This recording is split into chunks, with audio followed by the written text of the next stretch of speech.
Awesome, man. Well, I'm super excited. Oh, yeah. Welcome, Mr. Young Gravy to VladTV. Thank you. Happy to be here. How are you feeling? Feeling good. Feeling very good. It's been a good month. Just got done touring in Europe, and song's going off right now, so For sure. feeling good. Yeah, Betty's at what, 4 million streams? I think it's like 20 million. Oh, shit. No, yeah, you missed a week or two. Yeah, it went up. Damn. Yeah, it's going off right now. That's crazy. Man, because I was going to say, you got billions of streams, platinum plaques, viral hits, sold out tours. Did you ever think you'd be here? Like, not really. When I started rapping, I was doing other stuff, and I was like, oh, this would be a cool, like, fun thing to do on the side, basically. And I remember when I first started making music, one of, like, the goals I had was, my favorite rapper at the time was Currency. Still one of my favorite rappers. love Spitta. Yeah, still one of my favorites. But at the time, I was like, oh, if I could just get to the point where I can, like, DM Currency and, like, get a response, then I'm up. I'm good. And then, like, I mean, it blew up way past that point. I mean, obviously, once I got into it, I got really passionate about it. But, yeah, it's levels above that now. And I don't know, we got music coming at some point. So that's cool. Yeah. So yeah, what'd you say in that DM? I think he might have, I think I mentioned him in a story or something and he responded to it. Oh, like, it wasn't even like, and it was almost better that way. It was like, yeah, he recognized, like, he saw it, you know what I'm saying? And I've worked with Harry Fraud and Mikey the Magician, all my favorite producers, so Wild. yeah, more than I expected for sure. And now it's a lot, but it's fun. It's a good time. That's beautiful. And I know Currency doesn't really fuck with a lot of people, so the fact that he responded is one huge. Of the realest. Yeah. Man, well, I was going to ask, you still got that Versace robe you pulled up to Power 106 with? Oh, that's right. Yeah. I got gifted that. Wow, that was a while ago. How long ago was that? Like 3 years? 2018, yeah. Yeah. I got gifted that the day before. I did a music video shoot. And in the song for that video, I mentioned Brandy Love, who's a really famous actress. Yeah, oh, okay. Pornographic actress. And she basically, like, I got to the video shoot and we have this whole plan for the video, and then they were like, yo, surprise, here's Brandy Love, your favorite porn star, and then she brought me the Versace robe. So I wore it in the video, and then I was like, fuck it, the next day I'm like, I gotta go on the radio, might as well look a little sexy right now, so I put that on, and yeah, man, I still got that in my trunk of my car. Whenever. Really? Yeah, I think it's probably been there since then. I mean, I'll put it on since, I'm not just letting it sit there, but I keep it just in case I ever need to, like, go robe mode. That's an expensive gift. Yeah, no, it's a sweetheart, dude. She's bred it up. I guess so. Did you see that interview with Felly Fells at almost 1 million views? Isn't that crazy? I believe it. It's been a while too, dude. I remember that was way back. I had, like, short hair. Yeah. And man, I don't even know what we would have talked about in that interview. I haven't watched it in a while. But yeah, things have changed. Right, man. Big time. That's so funny. I definitely want to just start at the beginning. Born in Rochester, Minnesota. What was that like? I know you were just saying it was cold. Yeah, Minnesota's cold. Good people though. It's kind of like a knockoff Chicago. I feel like that's the best, like, sort of, like, thing I can relate it to. It's like Minnesota's kind of like a little bit more hipster-y, like, left-leaning Chicago. I'm from Rochester, which there's Minneapolis and then Rochester, like, the cities. It's kind of like the slightly more ratchet town near. Really? Yeah, near the big city. I mean, it's a decent sized city. Right. We got skyscrapers and shit, but nothing crazy. And I don't know, it's good people. I'm still mad tight with a lot of the folks I grew up with. What else? There's not a lot of music that comes out of Minnesota. Right. There's not a lot, other than, like, Prince. I mean, people know Atmosphere. Lizzo's originally from Minnesota. Otherwise, it's like me and Bobby Raps, Mod Son. Oh shit. Okay. Yeah. So there's good folks, but it's like we're not known for the music. Right. So Bob Dylan's from Minnesota. Okay. Those are some legends, though. For all my whites out there, fucking Bob Dylan is popping. For sure. Mm-hmm. Man, well, you hold Swiss and American dual citizenship? Mm-hmm. Yeah. Your dad's from Switzerland? Hey, you did a little research. Yeah.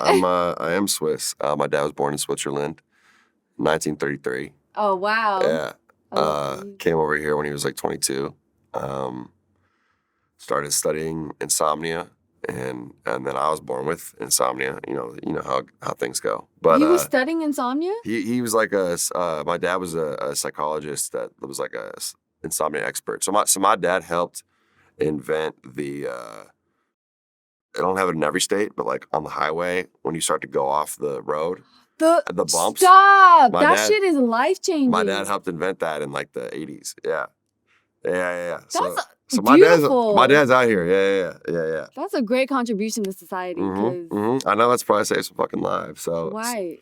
So my dad had another wife before my mom, and I got half siblings. But then he met my mom when he was like 55, 60, something like that. And then Oh, wow. when I was born, he was 61. My mom was 41. Oh, So wow. I got older parents. Yeah. Yeah. And my hometown's a big hospital, and that's what everyone does. All the kids I grew up with are like nurses and shit. And, yeah. Did you ever think or have interest in that field at all? No. I don't know. I like psychology shit. Like I feel like I could be a therapist or something, but I didn't want to. Yeah. I could never do like some shit where you're like surgeon or anything like that. I couldn't do that. Hell no. Yeah, that's scary. Hell no. Yeah. I know you're super into oldies. Were your parents listening to that? Not really. So I mean, my dad was old enough where that motherfucker was listening to like classical music and shit, which I fuck with. My new album has a classical music sample on it, some Beethoven trap on it. But my mom listened to kind of like Elton John, like they didn't necessarily inspire like what I listen to today or what kind of created my style, but I guess I kind of just like, it was just the kids I started hanging out with in like middle school, high school, and like I would go on YouTube and I'd like search deep into the internet and find all this music, and it was just what like hit the hardest for me was like soul and a lot of that stuff from 70s, 60s. Crazy. I respect it. Were you like, how were you as a kid? Did you get in trouble? Yeah. I don't know. I was a little bit of a fuckboy. I mean, I was good at not getting in trouble for a while, and I would do like fuck shit. I mean, I used to be like in high school, I was the plug. You could pretty obvious just look at me. It's like that kid was the kid that sold weed to the smart kids. You know what I'm saying? All right. No, that was my hustle in high school. Was I'd convert the smart kids into weed smokers and then sell them $60 eighths. That was my hustle. $60 eighths in high school? Yeah, you already know. Fuck. Yeah, but I had I was talking to the homies too, so for them it's like 40. But anyways, I did get in trouble a decent bit. I mean, like I mostly when I was like in my early 20s or like 18, 19, some bullshit. Yeah. I went to jail a couple times, but I've been chilling for a while now. That's good. I used to fight people all the time, and I like got arrested for breaking and entering and shit. I was on some fuck shit. Never in Minnesota. It was always like a random place that I was visiting, and I'd end up in some shit. Usually Georgia. Yeah. Oh. Georgia doesn't fuck with me. Damn. The legal system doesn't fuck with me. But overall, I'm chilling now. Yeah. I was gonna say, like, when did you start rapping? I know you told a story about being at summer camp and y'all went in the woods and started freestyling. Yeah. Yeah. That's the real Midwest shit. I worked at a summer camp when I was like 16, 17. Kind of like you see in the movies where it's like you're taking care of the kids during the week and then everyone goes out and parties on the weekend. Like Wet Hot American Summer is a movie. That's a good movie. Everyone should watch that. Anyways, that was probably one of the times I first started rapping, because we would just go like drive like a fucking truck into the woods and like make a fire and start drinking like beer, and it was some real Midwest ass shit. 16, 17? Yeah, I was like 17 to, I mean, I think I worked there from like 16 to like 19. We drink some beer and just rap over some random shit, and I think that's where I initially started like just thinking about rapping, and it was just fun shit with the homies, but I knew that I like, it wasn't like I'm not good at freestyling or anything. It was just like, I know that I have the sauce, I have the gravy, and I was like, I could pull it off. So I mean, my shit, like I think you asked me earlier, like I freestyle a song when I write it, and then I will go back and like rewrite a lot of the shit because I'm really kind of particular about lyrics. I love that. Yeah, As like you I'll should change be. a lot of little things. Yeah. But yeah, I just realized that I could rap, and then since then I learned about the other types of music, like other facets of music, I guess, like notes and instruments and all that shit. For sure. Like there's a point where I'd be like, yo, you got to add some more of that. I'm talking to a producer, like, yo, add some more of that, like, meh, and like it's a flute. I don't even know what to call it. I'd be like, yeah, add some more of that, like I've definitely come up in the music game because That's funny. I at least know what they're called now. Before we get into like professionally recording, where did the name Mr. Butter come from? Mr. Butter, man, I don't know. I used to, you know what? I used to be a skier kid. I used to ski and do like trick skiing, and there's like a trick you can do on skis where like if you bend them, it's kind of like it's almost like crip walk on skis, and you kind of like. Gosh. I was really good at butters, and they call me Mr. Butter, and just in general, I was like, that's a smooth ass name. I thought about going with that as just my whole rap title, but then I was like, oh, maybe that period will fuck things up, and then Young Gravy came about. I was like, oh, this is better, but Mr. Butter is like my favorite sort of alter ego. Do you love gravy? I like gravy. I love bitches and gravy. Right. No one really fucks with turkey. Everyone knows that. Yeah. I mean, everyone caps and says they do. Right. But I like gravy, like, you know, I like au jus. I like a little like French dip. Yeah. I'll take gravy on like a country fried steak or something. But yeah, overall, you know, gravy's good. Yeah. Gravy's good. Just given your height, did you play sports? Yeah, I played. At one point, I played basketball. Everyone fucking asked me that because I'm tall. Yeah.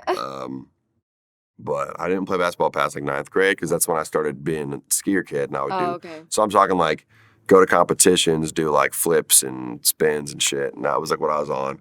But then I fell and broke my ribs really bad one time, and I was kind of over it. And then I did play lacrosse too. I played lacrosse, which like now has kind of become like the douchey like. Is it? It's kind of like the douchey like Chad sport, but at least that's what I feel like it is. I don't know. I played hockey at one point too, but. Okay.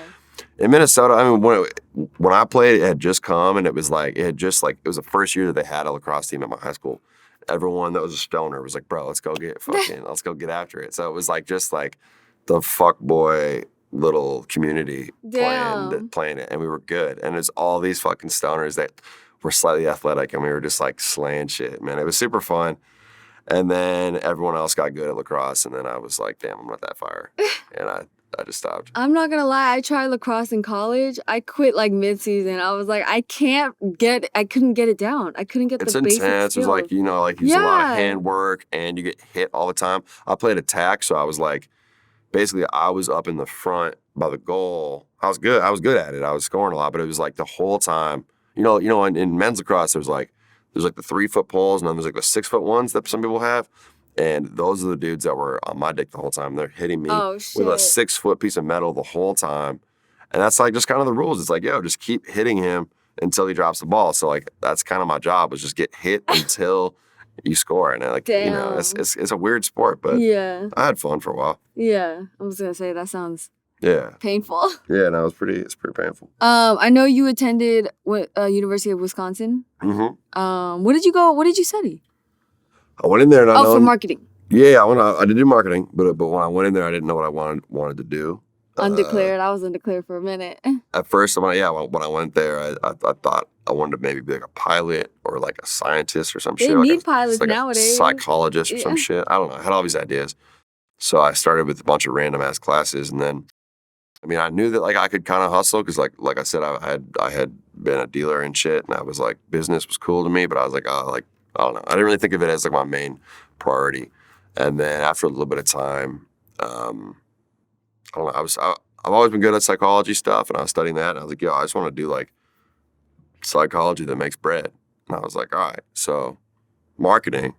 I joined a business school, and I was doing marketing and finance and Spanish. And then basically fast forward like 2 years, my shit started popping off, and I had to graduate so I could go on tour. So I got signed and I had a tour booked, and I wanted to graduate from my mom to make her hyped. So I dropped two majors, and I ended up graduating with just marketing in a semester early.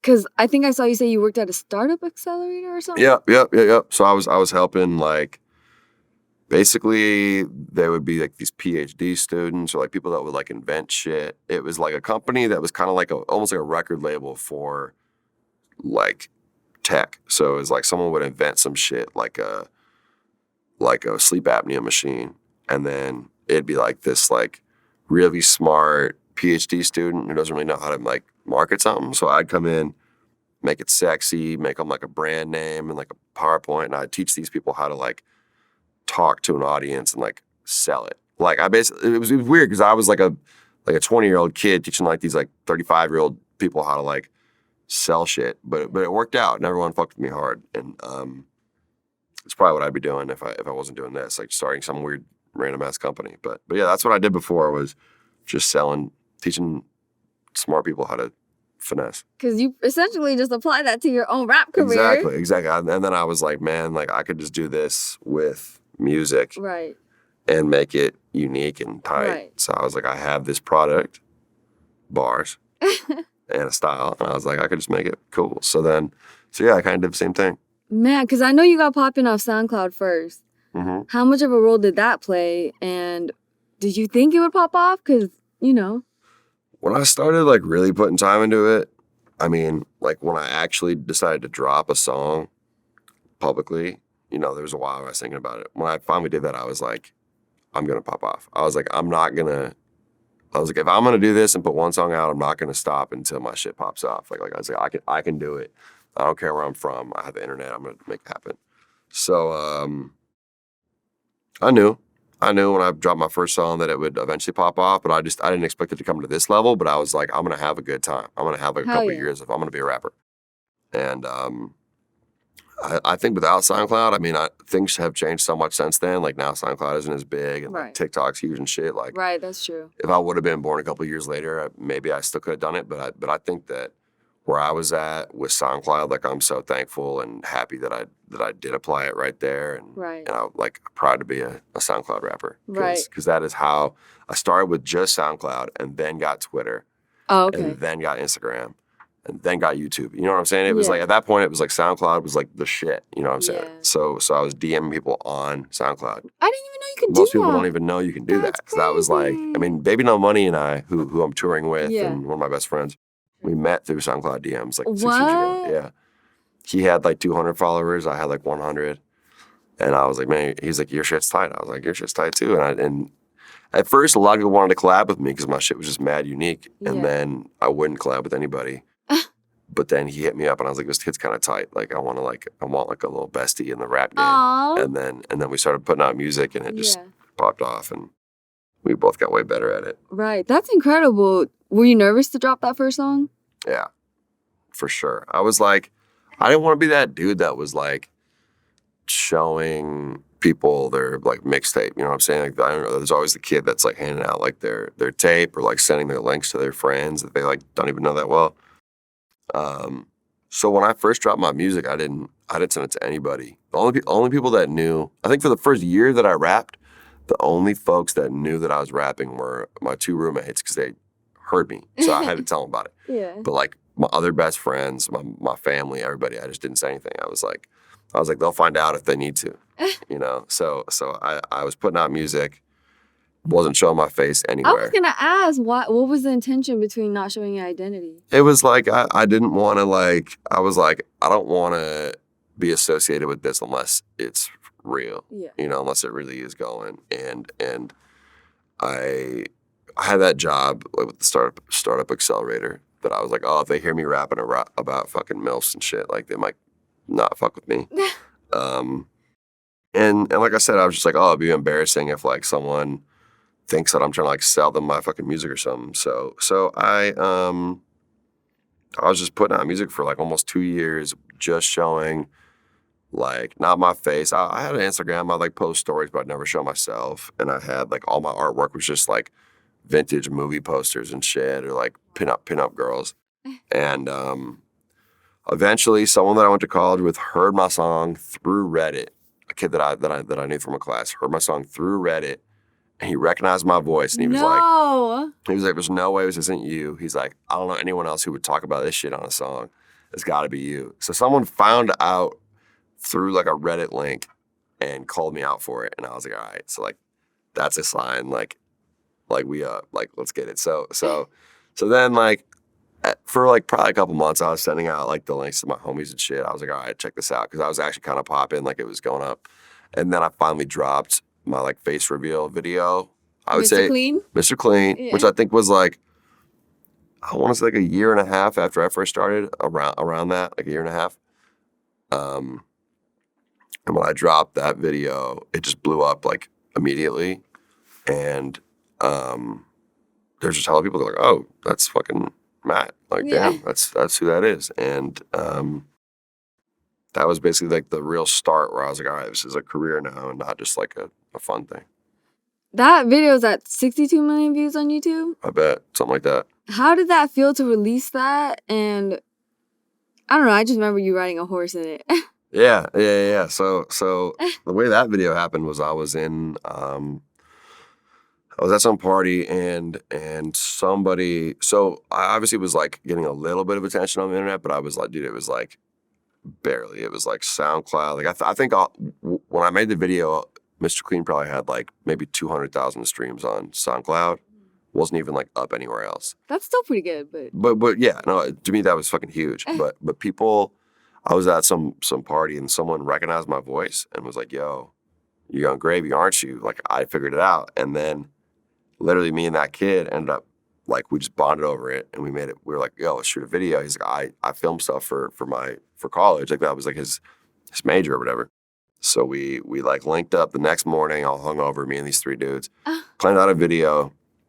And I didn't know what I wanted. I was just like, yo, like, we're all broke, but like, fuck, I want a horse and a jet ski.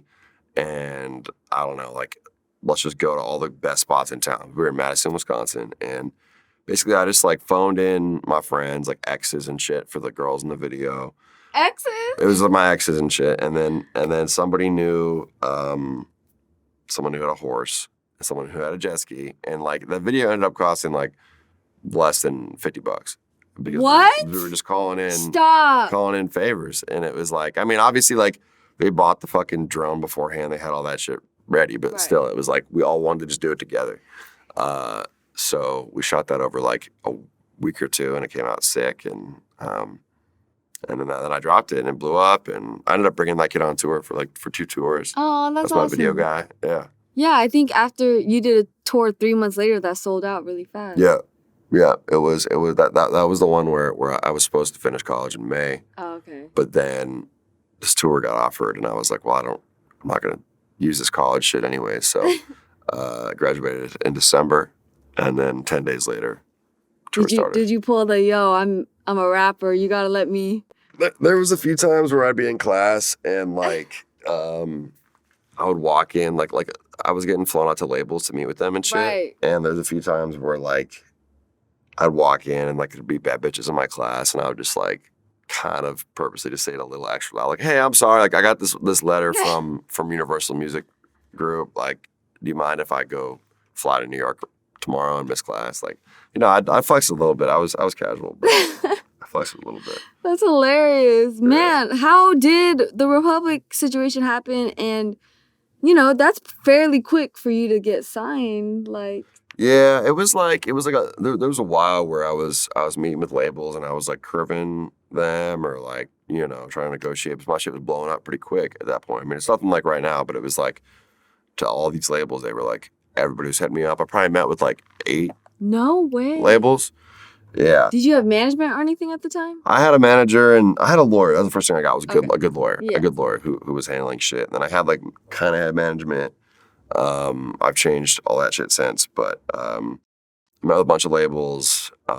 They're all like wine and dining me, flying me out there, doing all these little That things. must have been nice. It was fun. It was a good time because I hadn't been in New York much. Then I went to New York like every weekend for a couple months. That? Yeah, it was like, dude, it was like, oh, this week you got to go see Alamo. This week you got to go see Damn. Atlantic, blah, blah, blah. But then Republic, I don't know. I just got along with them the best. Like, good people running Republic, and good deal, and it was fire. Good money. Yeah, good bread. Right. Yeah. So I'm still with Republic now. I was on the phone with them on the way here. Good people. Good people. Aw, that's love. Man, so what changed after that? Man, I don't know. I after my first tour, and then I dropped like an album through a label, and like, I don't know, I was just like actually dropping a lot of music rather than like before I would just drop random singles on SoundCloud, no preparation, just kind of like it was cool. It was like a cool like SoundCloud vibe and people like that. But I was like, oh, I'm gonna get official with it.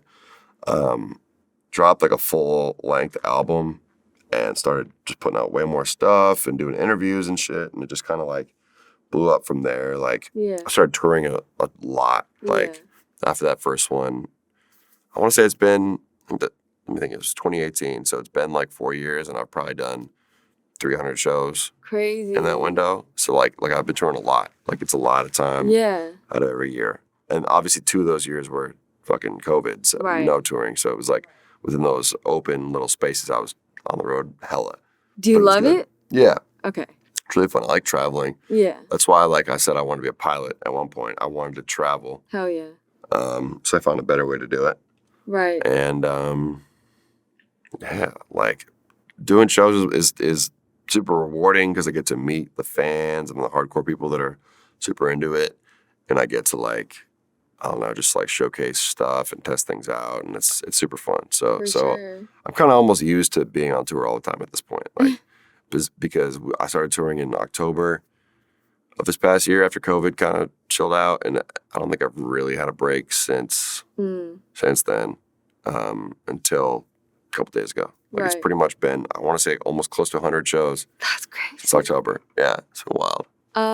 So you did DMT before your meet and greets? Oh, wow, yeah. We gotta talk about that. Yeah. That's on my bucket list. I'm just a little bit scared, but no, you gotta try DMT. It's cool. I first tried DMT when I was on probation in Montana, and I was living with like sort of like a commune out there, and I don't know, our landlord was just making DMT casually. And I couldn't do any drugs. I was getting drug tested. But so that one doesn't show up? DMT doesn't show up. So I was like, fuck it. Like, let's get it. It's not like I'm a fiend, but I was like, man, I always wanted to try this. I saw some documentary about how it like changes your life. I was like, you know me, I'm like, let's get it. Yeah. Anyways, I kind of got, I mean, DMT is crazy. I recommend everyone try it if you feel like you can handle it. But then, yeah, I'm on tour. Like, we bought some in Seattle and ended up with just like a lot. And I don't know, probably I felt like I had to get rid of it, but it kind of became like a ritual where I would like rip DMT before meet and greet. It was like, I always meditate before a show. Oh, I love that. Meditate, get relaxed, and then I just added in the DMT because the meet and greet's right beforehand. So meditate, hit the DMT real quick, trip out a little bit, and then go meet people. Because it lasts like 15 minutes, so it's like, by the time I'm talking to folks, it's kind of like just wearing off. But it was like a good little sort of tradition. My room on the tour bus would just smell like fucking tennis balls, like burnt plastic the whole time because DMT has this weird smell to it. Right. You smoke it? Yeah, you smoke it. A lot of people, some people have pens, but I like had like the actual like crystals, and I would just put it into this ratchet little bong thing and rape it back there. And like, dude, it was just funny because people would like need me for something, and they'd like come back, and I'd be like in my bed, just like, yo, hold up, bro. Like, I need a moment real quick. Or I'd like try to get girls to try it. And people, I think almost only been one time ever that I made someone try it. I mean, got someone to try it, and they didn't fuck with it. It's almost always like people get really hyped on it and try to acquire it. Yeah. Is there a certain trip that you were like that just enlightened your like mind on something about yourself, or like?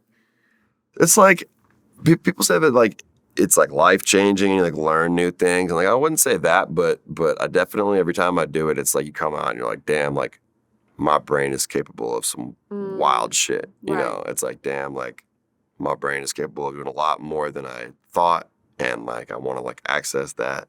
I've had some pretty like weird, wild trips that like I've talked about them on like interviews and shit, but I don't know. There's some kind of special about it. I guess one like just kind of almost cute thing was there was one time where me and my homie were tripping in Montana, and we did it at the same time. It was like me and my boy Preston and like 3 girls, and we all hit it. All had like a crazy little trip. Like when you really hit it hard enough is when you like blast off and like you basically fall asleep and have like a crazy dream. And we both woke up at the same time. All these girls were still passed out, and I was like, bro, like, we like basically like jinxed it. We're like called each other at the same time, like, damn, I just went to a fucking mariachi club, and we said the same words. And it was like, yo, we just had the same dream. You know what I'm saying? It's like when you think someone's having the same dream as you, and I like was having a dream that I was at some club where it was like everyone was dressed up like a mariachi band and everyone was turned as fuck and it was crazy and trippy. And he said the same thing. And I was like, bro, what colors did you see? He was like green and orange. I was like, man, green, orange. Like, it was just weird that we had the same trip. Yeah. And I can't explain that, but I was just like, man, there's some weird connection it makes with people. That's wild. So that was cool. Yeah, that's some universe shit. Yeah. That's crazy. So was getting signed always the goal for you? Like, or... I didn't really know. Honestly, like when I did get signed or when my shit was blowing up really fast, I didn't know really anything about the music industry because I mean, there's not a lot of artists from where I'm from, and I mean, I had lived in Rochester, Minneapolis, Madison, Milwaukee, all those cities. There's like only a few artists that have come out of there. So I was like, I don't really have an experience, and the people that I met kind of convinced me that I had to sign. But at the same time, I kind of had like a cult fan base, so I was like, not sure. I did it, and it's worked out like really dope for me, but a lot of my fans are like cult, like hardcore, organic people that are like find one song off the internet and then just keep going. That's beautiful. So it's like, you know, like with more mainstream style music, like you need a label to get you in front of everybody, but like my shit kind of grows naturally on the internet. Mm-hmm. My label has helped me with a lot of shit. Yeah. So mad love to them. But, yeah. So we definitely want to talk about One Thought, Two Thought, Red Thought, Blue Thought. All right. Let's hear it. Well, first of all, that's your second song to go platinum. Mr. Clean went platinum. Mm-hmm. How did that feel? Because people wait their whole lives for that. Yeah, that was wild. I just didn't really know. I mean, those the main, like, when I think about that song, I think of it as like people at one point kind of were like, oh, one hit wonder, you know, because Mr. Clean was big. Yeah. And then I dropped One Thought, Two Thought like a year later, and then that one blew up and went platinum. And now I got like, well, 6 gold records and a couple that are close to platinum. So it's like, all right, you know, six, you know.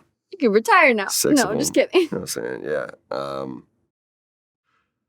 But that one, I think that was one of my favorite songs because like I have a really positive association with it. The story's crazy. Because wrote it in 30 minutes. It was wrote in 30 minutes, and the moment that I figured out, I was on the phone with my PO, and she said like, "Yo, you're good. You passed. You're off probation." And I was like, "Can I do drugs now?" And she's like, "Yeah." I didn't go and do a bunch of drugs, but that was just like a quote I remember. I was like, "Can I do drugs now?" She was like, "I can't tell you no." So I was like, "Word." She said that? I was like, "I'm a free person now." And I was in Montana. She was in Georgia. I was like, "Can't touch me." So I just got hyped out. I think I went to like the gym. I got off, went to the gym for like 10 minutes, worked out super hard, and then I went to the studio. For 10 minutes? 10 minutes. Just went in that bitch, just pumped everything because I was so hyped. And then I went to the fucking studio and just went crazy. Wrote that shit in 30 minutes. I mean, it's a pretty simple song. It's like 2 minutes. It's got one verse, but it came out like perfectly. And it was a video. It was a beat that I found on YouTube. Wow. I ended up meeting the producer, and we're tied now. And it's all official, so no one's getting finessed. But I love that song. Still perform it at every show. Yeah, how did you come up with that? I don't know. I think when I was writing it, it was just like, man, like dun, dun, dun, dun, dun, dun, dun, the flow kind of came to me, and then I was like, yeah, let's get poetic with it. Let's do a little nursery rhyme. And then 1 thought, 2 thought, red. I don't know if I've quoted Dr. Seuss at any other point, but like I've definitely like people will like throw Dr. Seuss books on stage. No way. It's happened like 3 or 4 times, and like usually I'll read it. I'll like take a seat and read it to the crowd. That's adorable. One time my mom was at the show, and someone threw a book up, and I like convinced her to like read it. So like I sat in a chair and she like read me the. Aww. Yeah, it's pretty cute. That's adorable. How proud is mom? She's hyped. My mom's super cool. She listens to my music all the time. Will always send me like links of things before I even see them. Aww. Yeah, and she's coming to probably like 10 shows, maybe 15. That's adorable. And she's like, I don't know, she's super real. Whenever I go back home, we'll just like gang out. I'll have the homies over. I made a song about it, party at my mama's house. Yeah, you know, we have a good time. How does she feel about the songs about the MILFs? She basically just tells me not to fuck with her friends. And I respect that. I'm chilling. Yo, Yeah, which I get. You know what I'm saying? But she respects it. She thinks it's cool. that's hilarious. Mm-hmm. Man, I know you told this story before, but for Vlad's platform, you were on probation. You went to jail in the middle of Georgia. What exactly happened? Okay, so basically I was in Atlanta, and a friend of mine was having like a birthday function. I was 18. Most people I was with were like 17 through 19. They were all like a bunch of young little fuckers, and we went up to I think it's Lake Burton, and we're on this lake at some fancy lake house for someone's birthday. But I didn't realize that this dude who owned the lake house, he hadn't like told his mom that we were gonna be there. It was like just really unfortunate timing because it was like he had just like beat someone's ass and like broke their jaw and was like facing all these charges, and his mom was like, "What the fuck are you doing?" I didn't know any of this, and basically she had cameras in there, found out that we were there, and called the cops and said there was intruders in her house, even though she knew it was her son. She was like, "Yeah, it was intruders in my house," and I'm just there like, "Fuck." And then so we're all there drinking. There was like a couple of drugs there, but like we were just drinking, and the cops pull up and we start tweaking. I'm like, damn, we're underage. Like, this is bad. So we all hid in the woods and shit. It was like a Call of Duty map, dude. It was like this whole big ass spread out area with trees and like fucking lakes and all this shit. It was wild. Anyways, like the cops went in, they found one kid right away. They found like Xanax and wax, which is a felony in Georgia, and all this shit. Oh wow. Pretty backwards cops from like deep south, and they were looking for all of us, and it was like a 4-hour thing where they're like searching for all the homies. Everyone's like hiding alone. I ended up hiding with this random kid who was like pretty scared, and like the whole time I had to be like, shut the fuck up, shut the fuck up. Like he'd be like I don't know why, but he just kind of followed me, ended up with me like in this one part of the woods, and I'd be like, every time like we'd see a flash, and I'd be like, yo, shut the fuck up. Like, dude, it was stressful. This is like a movie. Dude, it was ridiculous. And every like 30 minutes I'd hear like one of the homies like go down, and I'd hear like, yo, freeze, like shut the fuck up. And I like hear someone like my homie got tackled and like all this shit. And then finally there was like, I think there's 8 of us or 9 of us, and we're in the woods, and 4 hours had gone by, it's getting dark, and I said, the kid that was with me that was hiding starts tweaking out, and he's like started crying, and he was like, dude, I'm gonna go turn myself in, man. Let's turn ourselves in, bro. And I was like, fuck that. I'm not doing that. Yeah. I'm gonna go to Atlanta. So like I like sent him off, and I went off on my own. I had a plan to just like hitchhike back home. And then I probably got like 2 miles away, and I'm like walking on some street, and I got a call from my homie, and he was like, yo, this kid just not that kid, it was a different kid. They just gave your name. Oh no. They know like what you look like. Like they said they're gonna send out more people and dogs and shit. And I was just like, fuck. So then, dude, so I told them where I was at. I told them the exact address. I like looked it up, figured it out. They came, and I'm standing there in the middle of the street like, yo, I'm sorry. And then dude gets out of the car with a gun and is like on the fucking ground, and like, dude, it was like way too extra. It was just like these cops that got kind of a power trip over like some kids that were just fucking around. Especially because I was from Minnesota. They kept calling me a Yankee. Yeah, they were dropping the N-bomb on my black friend like nonstop. They were being mad whack towards us especially. So in the end, awful. They charged all 8 of us with like fucking a few felonies for like drugs and breaking and entering and all this shit. Right.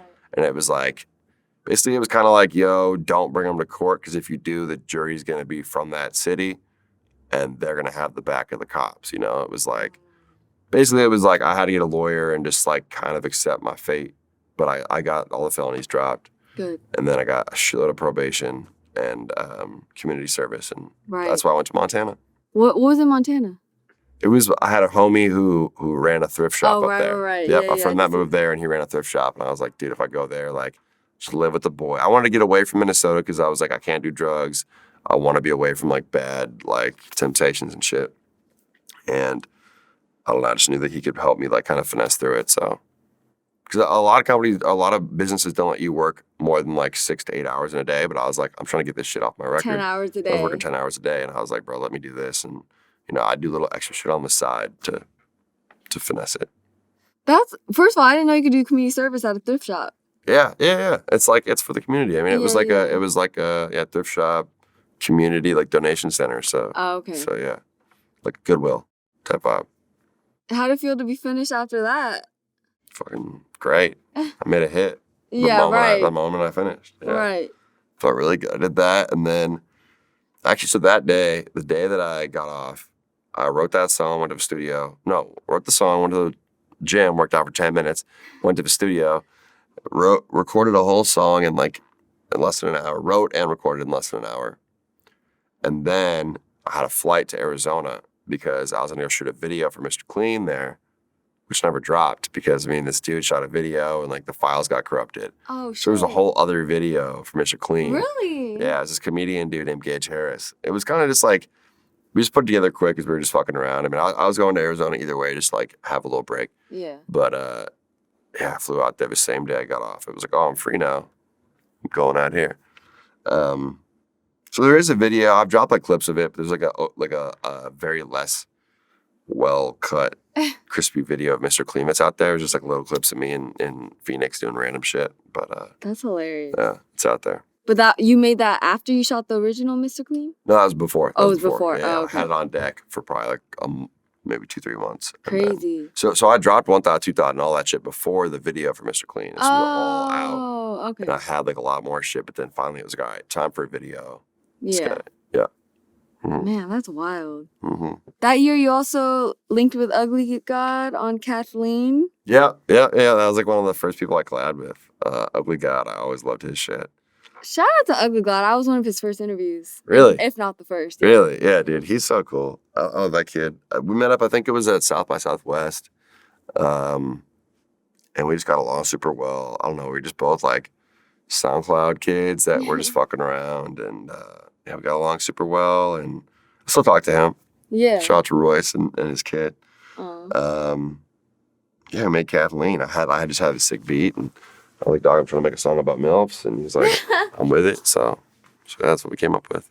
Did y'all record that together in person? Not in person. Oh, okay. We basically, we kind of plotted on it in person, but then I had a dip and Right. he finished it up Right. at home. Yeah. That's awesome. That's awesome you guys still keep in contact too. Mhm. That's genuine. Dude, everyone, there's so many good, especially SoundCloud, like kids that came up that way are Right. a lot of good people. That's awesome. You also connected with Drum. Drum, yep. Didn't he change his name to Shelly? Shelly. Yeah. Yeah. I don't know. I think that might be his real name. Yeah. I should know. Yeah. But yeah, that was another one of my first features. I had a lot of love for him. I kind of knew Lil Yachty through mutual friends, and like they Right. dropped Broccoli and shit, and I was like, yo, like I fuck with this shit. I want like someone who can kind of sing a little bit on a track. So yeah, Drum was like one of those. I guess that was the same project. That was like the first 2 Yeah. features I had. Other That's than like awesome. before that, Baby No Money and I did stuff before that, but that was the only other artist I'd worked with really. Yeah. Yeah, He's funny as hell too. yeah, he's fire. How was dinner with Riff Raff? Riff Raff. Oh wow, yeah, cool man. Riff Raff's a good guy, man. He's a cool cat. I'm still pretty tight of his brother Victor. He's a brother who looks almost identical, but doesn't have like the crazy swag to him. Yeah. Riff Raff is just like a legend. Like I used to watch his freestyles and shit, and he's kind of how I got introduced to Dirt Nasty, who ended up being like my roommate at one point. Really? Yeah. How'd that happen? Yeah, I just hit him up and I was like, man, your shit's fire. And then I needed somewhere to stay, and he was like, yo, I think right away we just FaceTimed and bonded, and he was like, yo, by the way, I need someone to like cat sit for me. With dogs, I can't even fucking remember. I think it was a cat. It was a cat. He's like, I need someone to cat sit for me when I go to Thailand to do drugs. So I was like, word. So I just like moved into his crib in Santa Monica, and I lived there for a while. Oh my God. Yeah, and then he came back, and we would kick it a lot, and like we were both there at the same time at one point. Kind of like a Uncle Dirt. He's like kind of like a mentor for me. So, Wow. So I'd known Dirt Nasty for a while. Near the end of that time, when I was living with him, there was this guy who lived up the street, and it was like a dude who was probably like sick. He's like almost my height and like big, like thick. And this dude like recognized me one day and started like trying to drink with me and like trying to like hand me like he gave me a beer one morning, and like after that it was like, damn, I fucked up, because he would like always like, he must live like a few doors down, and he would always like, I would go outside, he would catch me. I don't know what exactly he was doing. Damn. He would pull up on me all the time, and it started like escalating, and he would like he figured out like he knew my Instagram, like he recognized me, but like I would end up seeing these messages from random accounts that were like, yo, I forgot what his name was, but some kid that lived up the street, blah, blah, blah, like let's kick it, like I can't wait to hang out. And then it got weirder and weirder and it was getting like sexual. Oh. And like he basically, what he ended up saying was like, he was like, yeah, he pulled up on me I was with Bobby Raps and he came up to me and he was like, yo, have you ever had a unicorn party? And I was like, yeah, man. I was like, I don't know what that means, but like, I don't know. I just thought he was fucking around. Yeah. And he was like, dude, like, I'm having a unicorn party, like, pull up, like, blah, blah, blah. And then I had to go home and look it up. And it's like, it's something to do with like people having dildos on their heads and shit. Oh my God. It's like a really, really wild thing. I don't know. I was like, damn, it's just getting really weird. Yeah. And then basically I replied to one of his messages and I was like, dog, like, I'm good. Like, please chill out. Like, stop hitting me up. So it was like every day. And then he got mad. And I had my girlfriend at the time visiting. And we were walking to breakfast at 8 a.m. And I just turn around and this big, like, Sasquatch looking dude is like fucking jogging towards us. Oh my God. And he tried to fight me in the street because I curved his unicorn party. So it was like 8 a.m. I was trying to convince my girlfriend that I'm like, have this innocent life in LA. Yeah. I'm like chilling. She had never been here. I was like, bro, I swear, like, there's nothing weird going on. And then all of a sudden, some big ass dude runs out of nowhere and he's like, yo, fuck you, Gravy. Fight me now. Like, it's time, dude. Like, how dare you? And it was like, man, like, dude, we just walked into the restaurant and like dipped. I was like, dude, this is not the vibe. So that's why I moved out of out of Dirt Nasty's crib. That I ended is up being his neighbor. crazy. Yeah, I've had a lot of weird little situations like that just. The fact that he's waiting around investing so much time just to catch you is wild to me. Yeah. Yeah. I think he had like a little balcony or something and he would look out. I didn't even go outside that much. It was like I'd leave and Right. He caught me, dude. That's so crazy. Yeah. What are your thoughts of people comparing you to Riff Raff? I like it. I think Riff Raff's fucking a legend. He has the best freestyles I've ever heard, and he's fucking hilarious. I haven't kicked it with him that much lately yet because he lives in Florida now. I don't go to Florida that much, but I think that's tight. I think he's kind of the originator of a lot of like the more ignorant, like just I don't know, almost like fun hip hop that comes out on YouTube and SoundCloud and whatnot. Definitely had a little bit of an effect on me and inspired me. So proud to be, associated. How did that dinner happen? How'd y'all meet? I don't know how we met. I'm trying to think. I think I must have just hit him up, like hyped about like, fucking with him, and then he like, there was like a little party at his house. I pulled up, we kicked it. Right. Bunch of porn stars there, and all of his friends are porn stars apparently. Yeah. And then they like went out. We were trying to go to. I think it was Katsuya. It was one of them fancy sushi spots. Yeah. We went out and I met like his whole. It was a lot of people that I'd watched their shit. Like I think Andy Milonakis was there, and like it was a good vibe. Yeah. Good crew, man. That's awesome. 2019, you released your first studio album, Sensational. Magic went gold. Whip a Tesla went gold. Mm-hmm. How did that feel? Good. Really good. I'm really proud of that project. I guess that was kind of like sort of like this clusterfuck of all the shit that I had made up to that point, and then I had the chance to like fully drop an album rather than an EP, and I kind of just like had shit sitting, and I was like, yeah, these are my favorites of everything. But at the same time, it was kind of like it was like within like a year and a half window of my life where it was like I'm now a rapper rather than like trying to become a rapper. Like this is me as a rapper, and I like understood how to make music, so it was like a big level up for me. Yeah. And I really still fuck with that album. I just the other day I'm designing my next vinyl and for the upcoming album, and I was just looking back at. I literally had to go on eBay and Google Young Gravy vinyl because I don't have one, and I was like, I need to look at what we designed on it because I remember it being sick. So I had to like go look at all the little pullouts and shit. That's funny. That was cool. But yeah, you mentioned Baby No Money and just meeting on SoundCloud. Talk about your guys' relationship now. I know that's like your best friend. And the fact that y'all are going on tour together, I think that's just the most beautiful thing. Yeah. Yeah. So Baby No Money and I met at this point probably 6 years ago. I had 100 followers on SoundCloud. He had 200. And I was like, damn, this is crazy. that was a big thing for me at that point. And I don't know. I never really wanted to collab with anybody. I was like, I need someone like who can, I don't know, really like fit the same exact vibe or like spaz on my shit. Like I wanted someone that was like on the same level, and just in my opinion, I guess. And I don't know. When I found him, he got some crazy shit out there, but it wasn't like, I don't know. I think since then, once we started working together, like both of us got way better at making music. Like he was tight at first, but it was kind of like we were both just spitting over random beats. Now we're like a lot more into the creative process. We made Baby Gravy 1, Baby Gravy 2, and we're about to drop Baby Gravy 3 pretty soon, which have tons of fucking slappers on them. I mean, Whip a Tesla is probably my third biggest song, and that one was one of our earlier collabs. I don't know. It's just my fucking boy. He's from Vancouver. He's open for me on tour a lot, and then he really had his moment last year with La La La. That song blew up. It's like quadruple platinum, I think. Yeah. Almost 1 billion streams on Spotify. Almost 1 billion streams. That's crazy. Yeah. So, I mean, I knew that one was going to go. That was like him and Y2K and I all worked together a ton. And like when we were all together there making that song, and I was like, this is like hit. So hell yeah. I'm so happy that he has had all this success. And it's cool that like we can both be in our own space. Like we have a little bit of a different fan base, but then like they come together and like fuck with each other. Right. You know, it's like there's a lot of like rap duos out there where it's like they're always associated together, but it's like we both have our own fans. It's almost kind of like I have a little bit more of like these college girls. He's a little bit more of these like gamers, but then they come together and they fuck with both of us. That's hard. On like the collab shit. Yeah. And it's dope, and I'm hyped for this tour because it's gonna be like we're working together to like make it a big like theatrical thing. Like we're gonna do a lot more, and it's gonna be like 2 blended sets rather than like him performing and then me performing, and yeah. Dope. So we're gonna go off on that, and I'm hyped because I don't know, like both of us are really having a moment right now, and he's in Europe right now.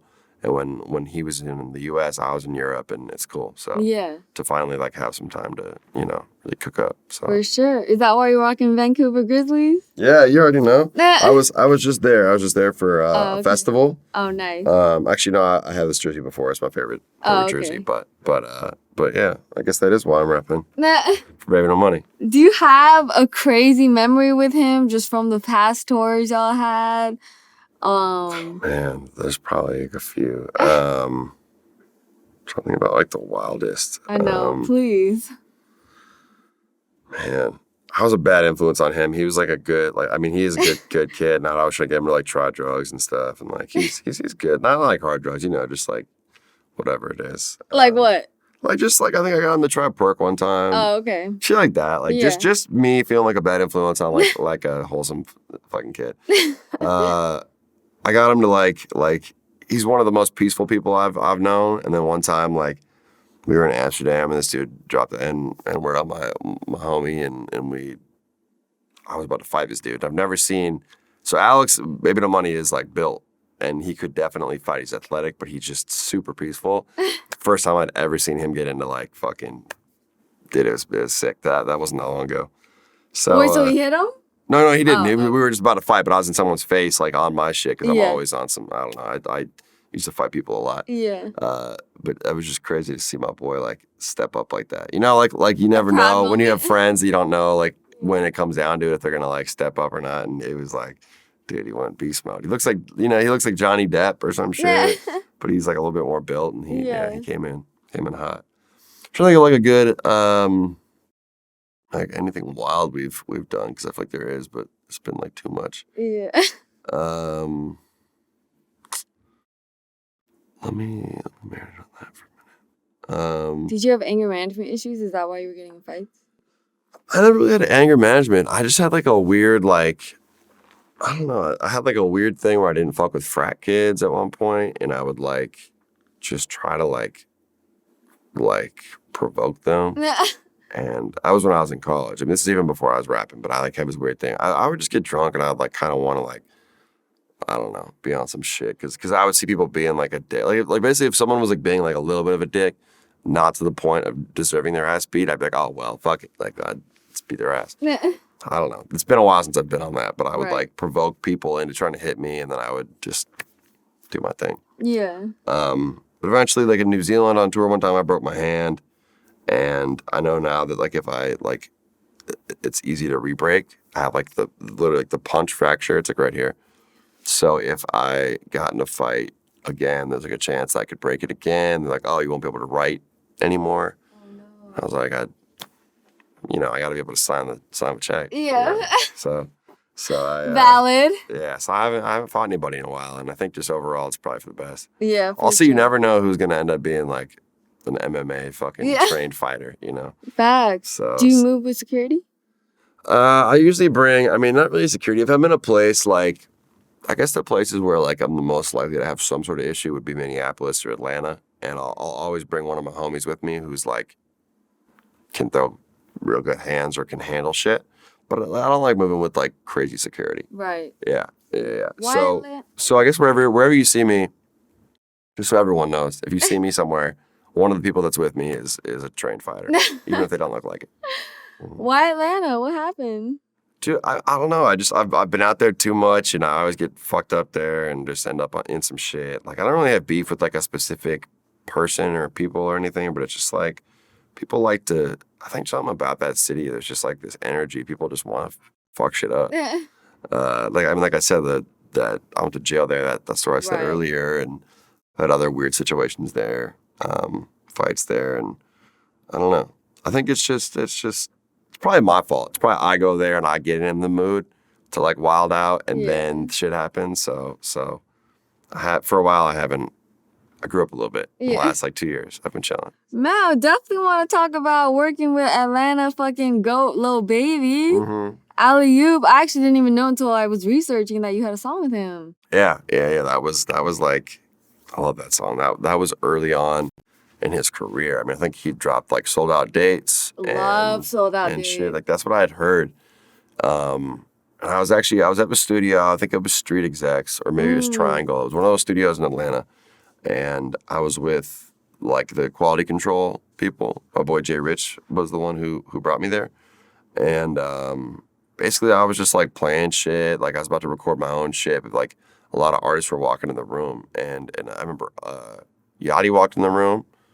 He was like, Jay Rich made me play it right there. And I had the beat and I had like a hook started.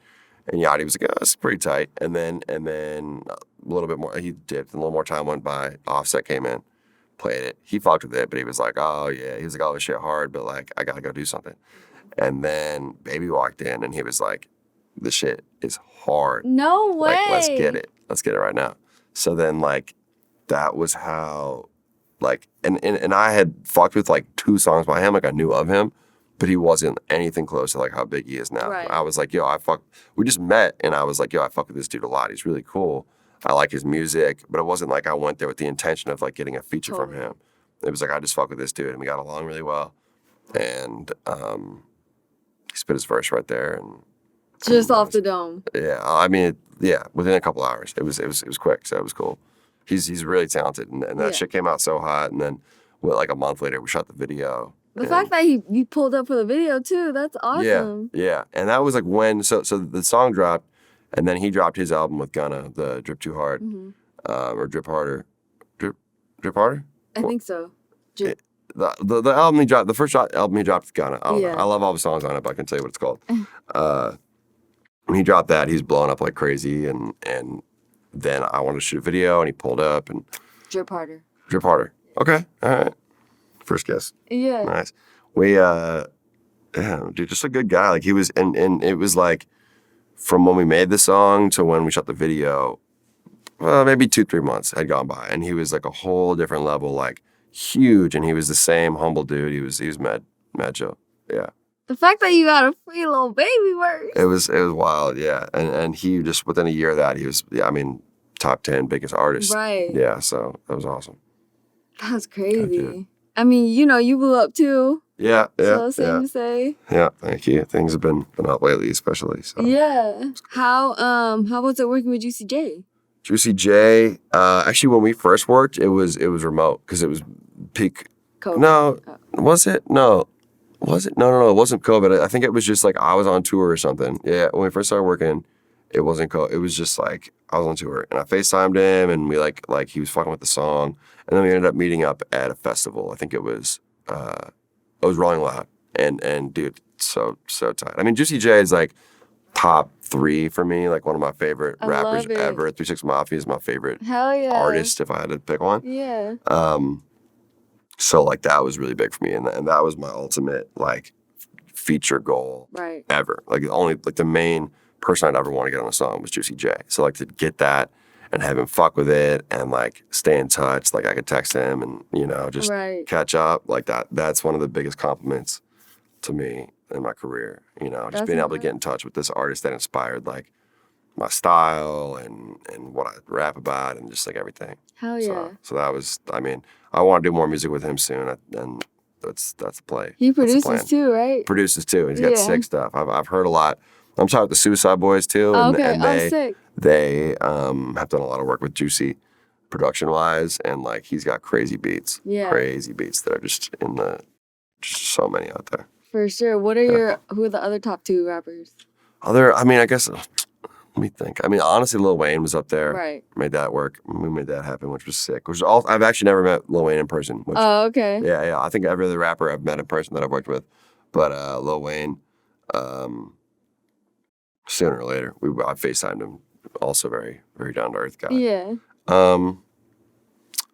I guess probably Young Dolph. I mean, like it's yeah, R.I.P. And it's crazy to think that like basically the 3 main like artists I want to work with I have worked with. Right. That's awesome. And they all were like, I don't know, I've idolized these dudes for forever, and they all ended up being like really down to earth and cool people. Right. Dolph especially. For sure. How did y'all tap in? That one was connected through somebody else. I was like, everyone knew that I fucked with him so hard, and they linked us, and then I think he fucked with me, and then it was the same thing where we just like worked remotely, and then I met him at some festival, and Key Glock, both them. I'm obsessed with Key Glock. If anyone knows who I listen to, it's Key Glock. Yeah, both those dudes. Obsessed. Memphis is like, they have some of the best music. For sure. So yeah, I checked in with Dolph and met him first, and then I've talked to Glock, and they're just like, I don't know, sick music. Right. Some of the best shit. For sure. Absolutely. Glock be talking his shit. Yeah. But I was gonna ask, cause like you knew Dolph, and just I feel like the world was hurting when we found out he passed. So how did you take that? Dude, I was crazy. It was mind blowing. I remember it was a day where I woke up pretty late, and I had like 100 texts, and I like didn't know what it was about, and it was just like, man, like my first thought, I thought it was just like, I didn't feel real. Right. But it's just wild that like some places like are not safe at all. Memphis and like, I don't know. I mean, like he was obviously in beef, and there's a lot of like, threats at him, but I don't know, like just like he was on some innocent shit and. Buying cookies in his hometown. Cookies for his daughter, and that's crazy. It's wild. Same thing with Keed. I mean, Keed and I were tight, and were you? Yeah. Man, I love Lil Keed. Yeah, for real. And it's just he was special. Like he was different. Super.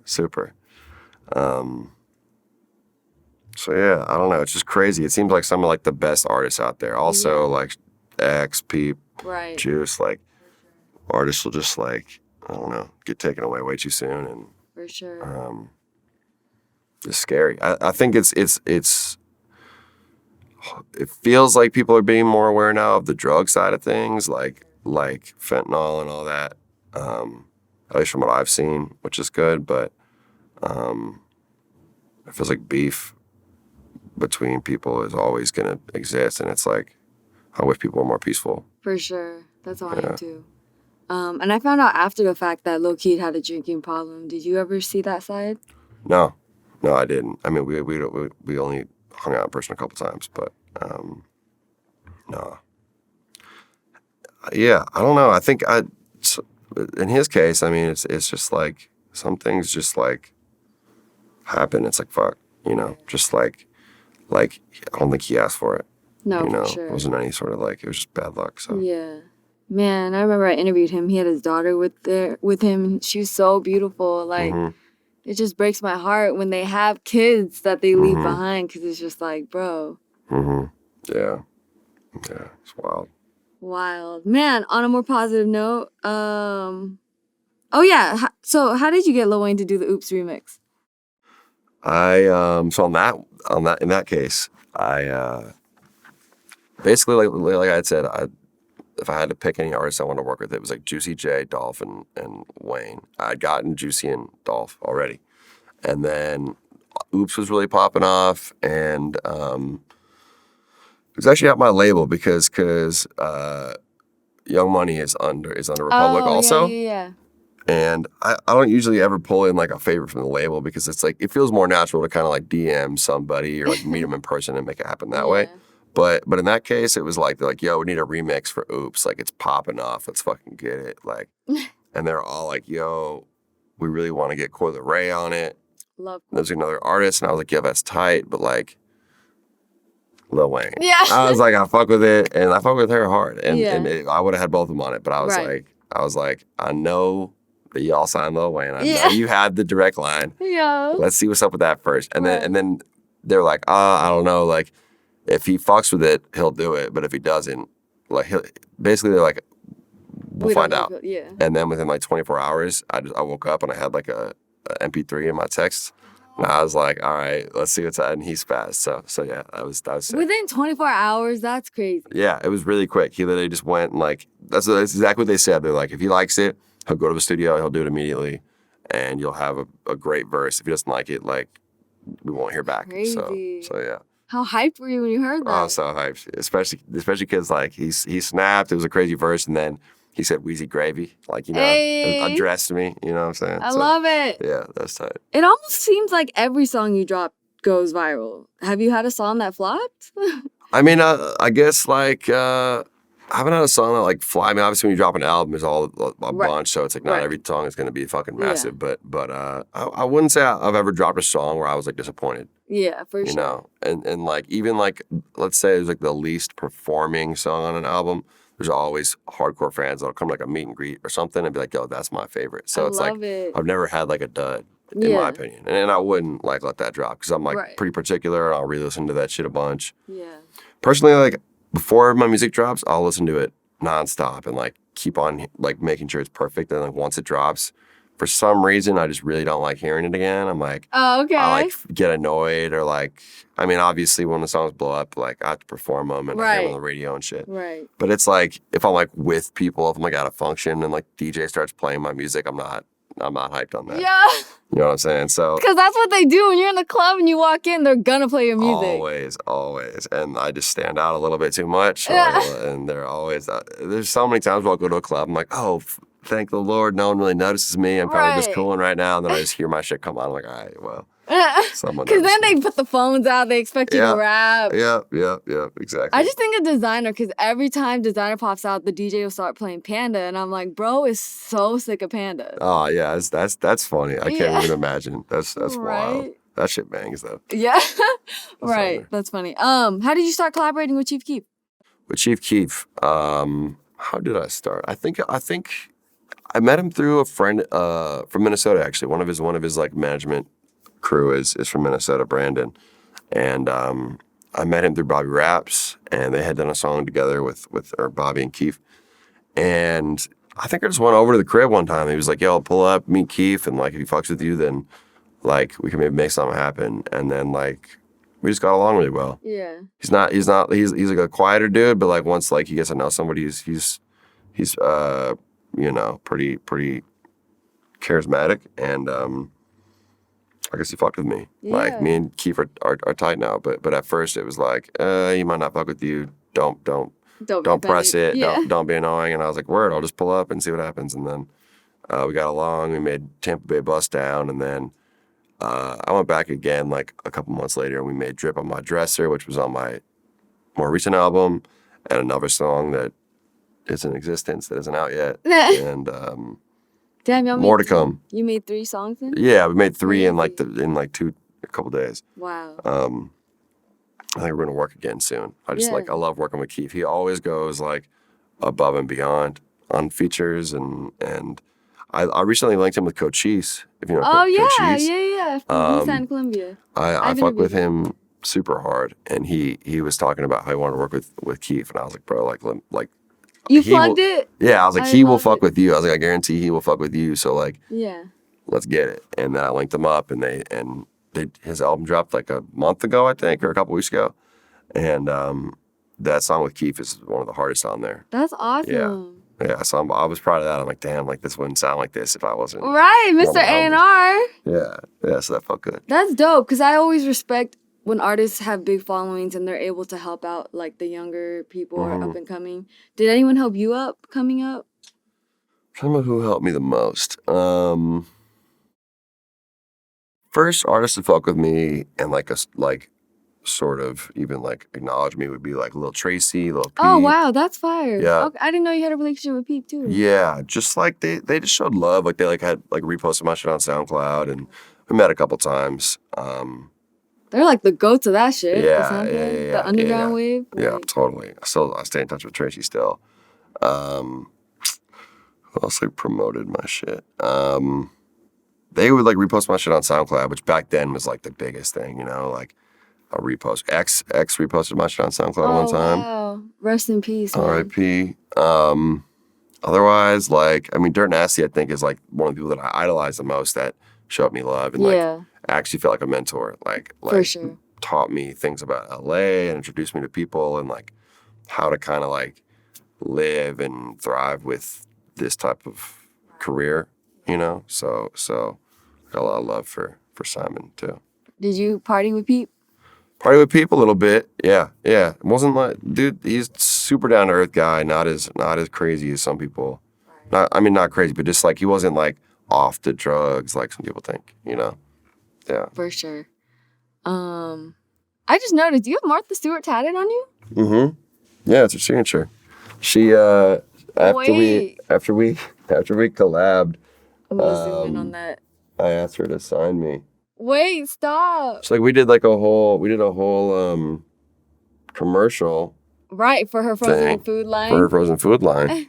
And I have a song named after her. So when we did that, I was like, yo, she didn't directly write that. Like, this is too smooth for her to have just written it on me. She wrote it on a piece of paper. And then I got it tatted, but yeah. Had to rap. It was every time I've dropped an album, I wanted to get like a tat with my main engineer, Zach. Shout out to him. We wanted to like get something to commemorate it. So like, since there's a song called Martha Stewart on it, I was like, fuck it, we're gonna get her signature. So I went and got the official signature. Wait, it was before you met her or after? This was after I'd made the song and dropped it. And I didn't have a tattoo for the album yet. And I was like, oh, I got this. So yeah. So how did y'all first come into contact?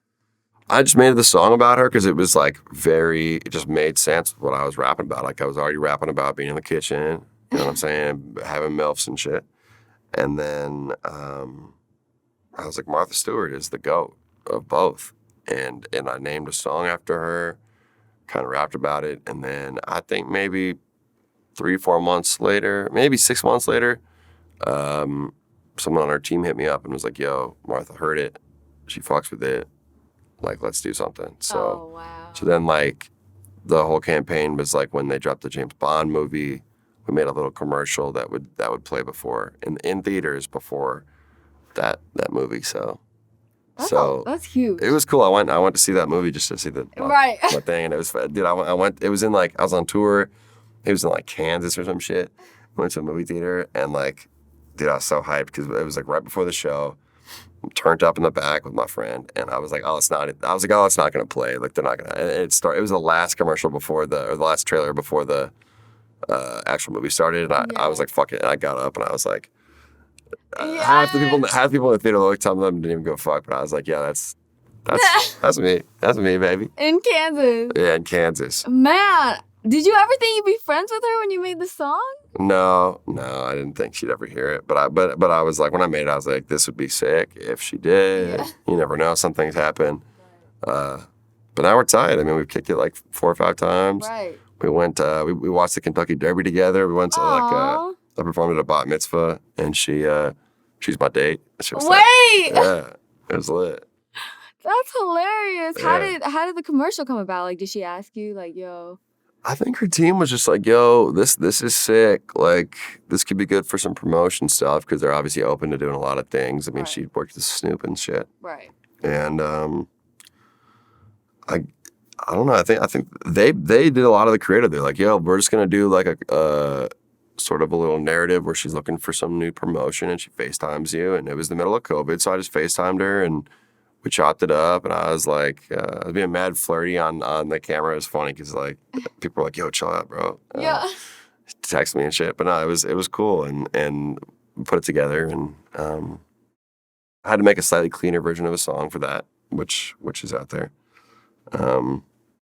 Worked out dope. I think the commercial still airs sometimes. Oh, really? Mm-hmm. That's fire. I love it. Man, how did it feel to have Smash Mouth DM you saying they love your song? Smash Mouth. It was fire because I think I had the Smash Mouth was just funny. I don't know, like, Shrek soundtrack, all that shit. I've not quoted, but just used them in bars a few times. I mean, I think they figured it out that I was fucking with them because I tweeted, it was a lyric. It was, I was smashing mouths way before I was an all-star. You know what I'm saying? Yeah. Little reference to them. And they saw that and they hit me up. And like, I don't really know much about them other than that song, but they showed mad love. They performed in my hometown after that. I got some free tickets for my mom and shit, Yeah. Yeah, shout out Smash Mouth. That's so funny. I love it. I want to talk about Six Dogs too. Mm-hmm. I know you were a friend of his. Chase, R.I.P. Right. Vlad actually always loved Six Dogs' song Fago Dreams. Mm-hmm. Talk about how y'all met and just your friendship. Six Dogs came up right around the same time that I did. Sort of like same age and same space on SoundCloud. Definitely one of the people that inspired me to like really go at it. He's from Atlanta, really religious parents that were crazy. I met his parents one time, pretty wild. He was in a rough spot, family-wise, but had some awesome music. And he performed at one of my shows one time, came out and did his song Flossing is like one of my favorite songs ever. And I don't know, I would go to Atlanta a lot, and he's kind of like the Atlanta version of me. Like we would kind of, I don't know, it was just like the same crew, same sort of like steez and shit. I think he'd be pretty huge right now if he's still around. And we never dropped anything, but we went in the studio a lot together and kicked it. We just like play basketball and shit. Good ass kid. Shout out to Chase and all the Atlanta homies. Man, how did that feel losing him? Because apparently it was suicide, right? Yeah, I don't know for sure, but he OD'd. And I had seen him a couple days before that, and it seemed completely normal. So it was pretty hard. I sort of got into like a mental space where like I had homies that were like best friends with him. Like I knew him well, but not that as well as some of my friends. So I kind of got into like protective mode of the homies. Right. Because he was like really like in the same crew as me. So yeah, that was probably the person that I've known other than like my dad and like one other kid from my hometown, that like person that I knew that passed that was the hardest, that like I knew the best, sure. Yeah. So yeah, still listen to his music all the time. Yeah. Does that make you, want to not do as many drugs or like? Absolutely. Him, Mac Miller, Peep, right. all them. It feels like, and I've had a few friends from back home have the same thing. It just seems like this like fentanyl problem is just crazy. I mean, I've got on rants before, like on stage and shit about it. Like I just like people like just stay away from drugs. Like if you, I don't know, not that I'm saying do Xans, but if you take a Xan and it doesn't taste like shit, spit it out. Like there's just like things like rules you gotta follow, and I've had friends do one bump of something and go to the hospital because of fentanyl. It's like too crazy right now. It's not really worth getting high for what you're risking. in a lot of situations. For sure. I just thought of someone that's actually from Minnesota that I fucking adored. Did you know Lexi Allie J? I don't think so. Why, am I tripping? Oh, no, not at all. She had a song with Kehlani. She's from Minnesota. That's what I just thought of. But Lexi Allie J. Allie J. Okay. Yeah, she was special. Like, she could really rap, and it was something about her, but she was so young, and she overdosed as well. Really? Okay, I gotta look her up then. All right, send me a link. Oh, I just got sad. Yeah. Because, damn. Well, yeah, send me a link to that. I got you. How did you end up linking with Sofia Vergara? Oh, we didn't link. That was fake. Oh, wait, really? Wait! She's like my ultimate crush, and you photoshopped that? Yeah, it's photoshopped. Yeah. Oh my god! I was just waiting to hear the story because I love Modern Family. I love her. I think she's the hottest woman ever birthed on earth, and she some random girl came up to me at like a botanical garden in fucking Oklahoma when we were shooting a video, and she was like took a picture with me. And put this whole caption about like, oh, we're about to get married and all this shit. Oh my god. So basically some random girl inspired it because her name was Sofia and she put a whole caption like, oh, here's our engagement photo. And I was like, you know what? I told my camera guy, I was like, fuck it. Like just add Sofia Vergara. Let's see what happens. And like, I thought it was obvious that it was that, but it was a good Photoshop. I thought it was obvious that it was fake. And then once I posted it and it blew up, I was like, all right, I kind of see now why. Like, it looks pretty real. Wait, did you come out and say it was fake, or do people still think it's real? No, I did like a couple days later, but I let it ride out. But there was like in like Colombia and shit, there was like news outlets that were posting like, oh my god, rapper fakes marriage with Sofia. Like, people like mad about it. I was like, man, I thought it was obvious, but yeah, that shit was just she's married to somebody. Yeah, I was gonna ask you. That's so funny. Yeah. Man, I hope that got you some more streams in Colombia. I definitely helped somewhere. Yeah. That shit was popping. I want to talk about this. I think it's funny. How did you feel when you saw Jeffree Star post your song? Well, I didn't know who it was. Okay. There was, when Jeffree started that, I didn't know who it was. I was just like, oh, it was just kind of tight. Like, someone like, I don't know. I was like, this popping ass person just posted me, word. So I reposted it, and then like within like 30 minutes, I like checked my DMs again, and I had hella messages like, yo, that's racist, like sexist Jeffree Star. There was just always messages. I didn't even know what the fuck was going on. I was like, fuck this, like, my bad. And then I just deleted it, put up another story, like, my bad, I didn't know.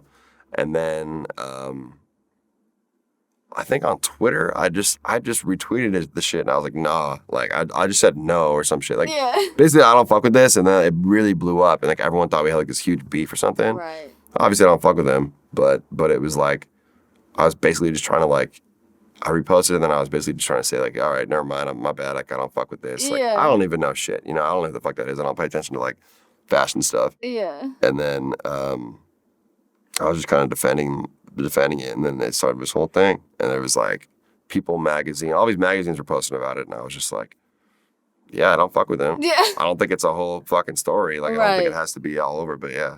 You know what's crazy? I interviewed him, right? Mm-hmm. And then my friend, I was over at her crib, and she was going like, yo, he's racist, blah, blah, blah. We basically went down a wormhole on YouTube for like 45 minutes. This YouTube channel just like dragged him. And I was like, I did not know it was this deep. Yeah, I had no idea either. Right? Yeah. Isn't it crazy? I was just like, damn, like, my bad, like it just looked like not like a normal, it just looked like a normal person. I was like, right. Like normal little hype post. I was like, word. But yeah, I guess so. Did he ever try to talk to you? I think he might have slid in my DMs at one point. I think he did, but like on some horny shit before that. My gosh! Yeah. And then he was pissed, but then obviously after that, it did not fuck with me. But like, oh my gosh. I could be capping because I'm guaranteed it's deleted by now, but like, yeah. I think so. Unsend. Yeah. That's hilarious. Yeah. Okay, so we got Dylan Francis is just, aside from the music, an amazing human being. Mm-hmm. Yeah, y'all even headline a massive tour. That's crazy. How did you guys link? We just had some mutual friends. I think it was actually through Trevor Wallace, a comedian. Yeah. Oh, wow. That I met him, which is kind of random, but we just like had both linked up with him before, and I fucked with his music. I knew that like we both had a big college crowd, and we linked up one time just to like kind of make some music, and then it kind of made a lot of sense to do a tour together because like, I don't know, we just like, we're talking about our where we like had the most fans, and it was a lot of the same like college towns and shit.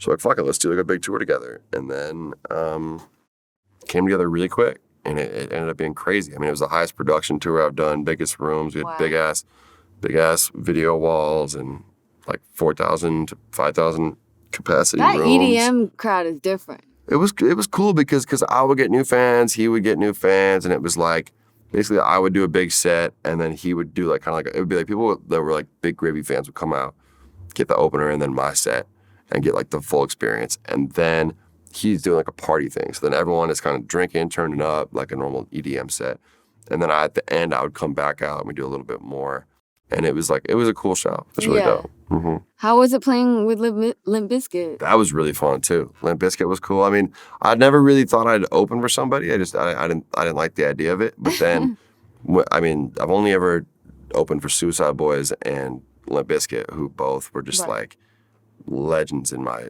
eyes. And both of them, like, I wasn't sure if the fan bases would like me. Like, I thought maybe they'd hate. And like, I never like have really gotten hate on stage, but I was expecting it.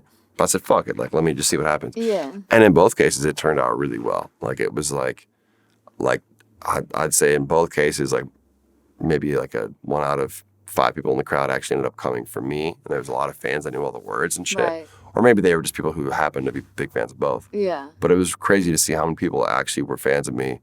And then, like, the crossover, like, I had hella people, like, hit me up, like, yo, I saw you at this show. I had no idea who you are. But I love it. Or like even in Limp Bizkit, there'd be parents that were there for Limp Bizkit, and then their kids were fans of me. Oh, and they were there together. That's so full There's circle. some cute shit like that. Yeah, it's tight. Do you get nervous for those big ass shows? Kind of, but like honestly, like beyond a certain point, it's kind of the same. Like I think once it's more than like 1,000 people, it's like it kind of feels the same. Like honestly, it's at a certain point, more people makes it more comfortable. I don't know why, but it's like fuck it. Like I can't, like they're all. Because you can't really make out a single person, you know? It's like, it feels like it's just there's nothing there. It's like, you can't really like, you're not like looking out and seeing one person staring at you and like frowning or something, you know what I'm saying? It's not like, you see that anyways, but it's just like, when there's a huge crowd, it's like all becomes one big thing, and it's like, I'm just performing for a big ass fucking mob, you know? Right. And it kind of, I don't know. When it's a really big show, also there's a lot of really good energy, which happens a lot when the show's that big. It just is more motivating, and all the anxiety goes away. Right. When people are like super hyped. For sure. How did Hot Tub with T-Pain happen? That was another one where I just like, I think I slid in his DMs. Like, yo, I fuck with you. Like, T-Pain's always been a legend. For sure. He knew Dylan Francis too, and I was like, yo, like we're doing this EP together. Like, let's get it. And then he ended up fucking with the song super hard, and he just like, dude, he went off. And we shot the video and everything in Atlanta when I was on tour. I brought him out on stage as a surprise guest. Aww. It was sick. It was really sick. That's awesome, because I saw you opening for T-Pain. Yep. Yeah. Oh, yeah. That's where I saw you last, right? Yeah. So I brought him out in Atlanta at my show, and then it was like, basically it was like, bro, like, we're going to like keep working. Like, I'm doing a song for his album. And then it's like anytime either of us has a show and we're in the same place, like let's get it. Like surprise guests, fuck it. That was LA. That was tight. Yeah, that was sick. And I hadn't really ever done, I don't know if I've ever done like the surprise guest thing other than like comedians and shit. Yeah. So that was cool. That's awesome. Mm-hmm. Betty. Mm-hmm. Going crazy. Way too crazy. Bigger than I expected. Bigger than I've ever expected a song to go. Really? Yeah. I mean, like, it's like, I think before Betty, like, Oops was out of all my songs, was the song that would get the most views in, like, a day type shit. And Betty's getting, like the peak that Oops hit, Betty's getting, like, triple that every day. And it's, like, really going. And, like, I get on the radio and shit, which is not common for me because my music's pretty dirty and it's kind of, like, not mainstream style, so being on the radio is cool. And every day there's some new thing coming in right now, which is dope. So who's Betty? Betty White, R.I.P. Oh, okay. I didn't, when I made the song, I didn't really have anyone in mind.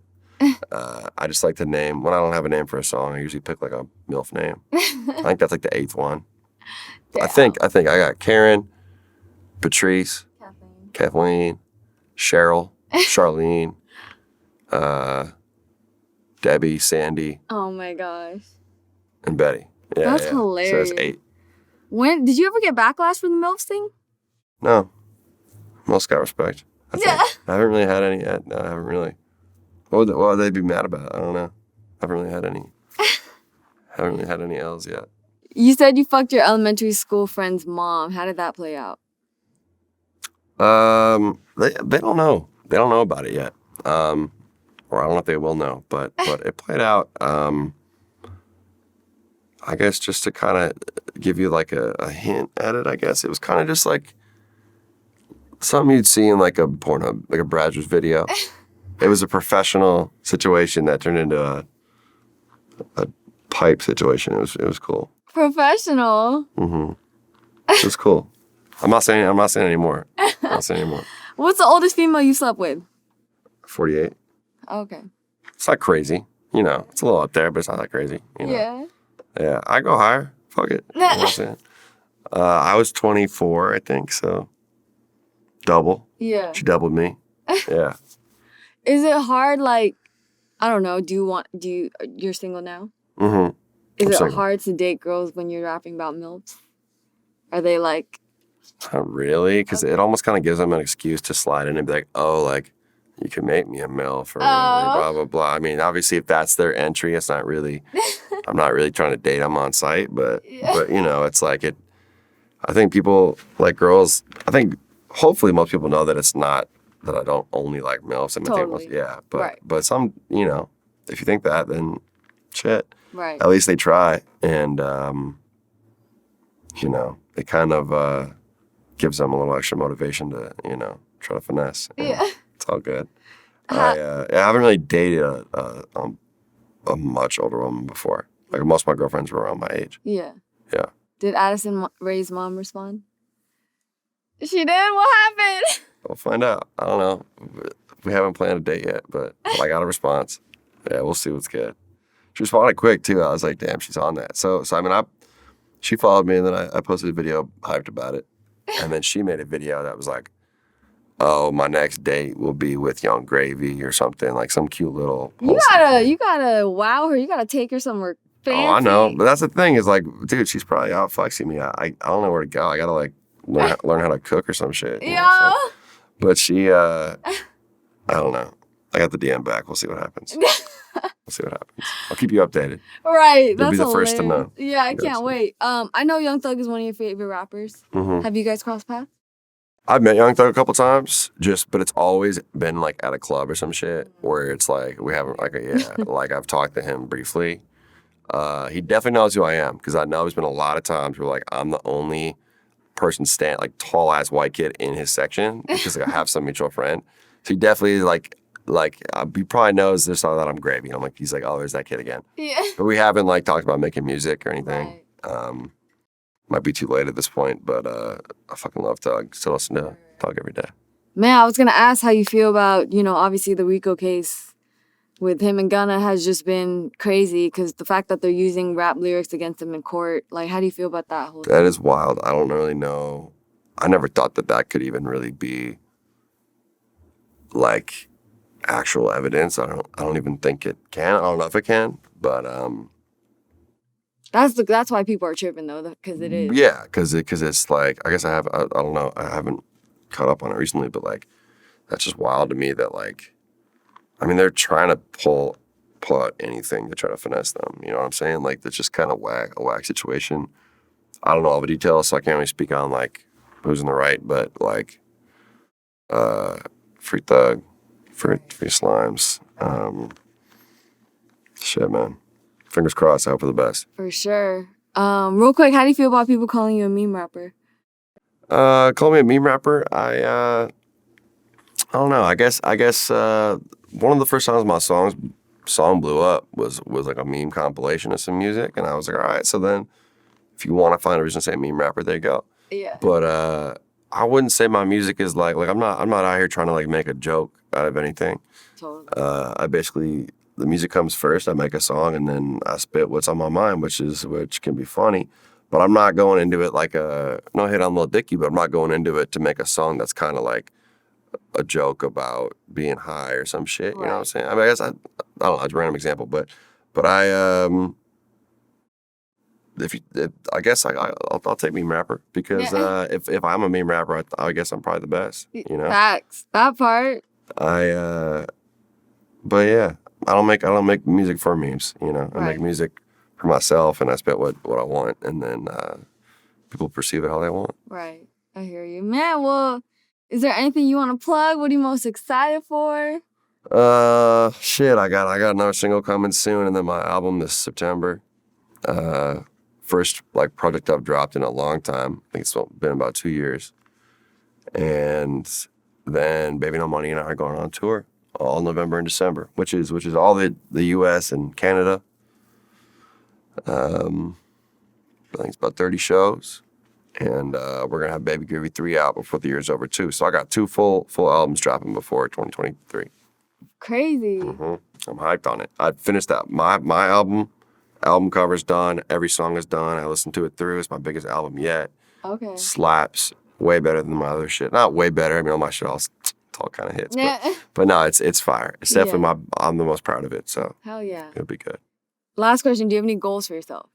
Any goals? Oh man, I kind of want to learn how to play piano. It's mad random, but I want to like learn how to be good at music. Like I call myself talented, but like I rap and I can like. I couldn't make a beat and a whole song on my own. You know what I'm saying? Like I do it with producers and I understand all the workings of it and I like the notes and shit. But I think it'd be cool to learn how to be able to do a full song on my own, instruments, everything.